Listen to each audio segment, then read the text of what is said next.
also a test. Nandito po tayo, mga kapatid, magtagal. Akala natin ang crisis, yun yung test? No.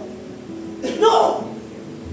We often view trials as the only test ng ating pananampalataya. Mali tayo dyan.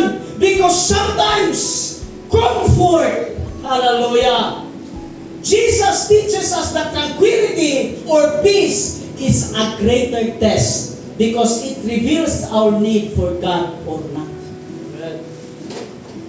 Kailan ka lang tumatawag sa Diyos? Kapag may problema.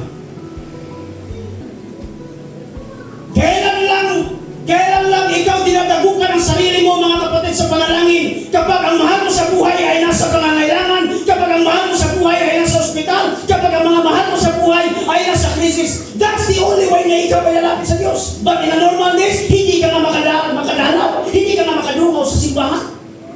Oh, palakpak ang sarili mo. Tama, pastor, amen, pastor. The danger sometimes is not on crisis. The danger is on the normal days because complacency is the enemy. Kailan lang kayo nag-i-study? Kapag bukas ng exam.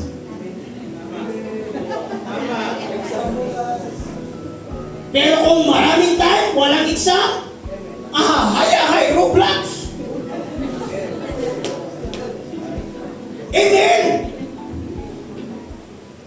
Remember this one, mga kapatid. Hallelujah.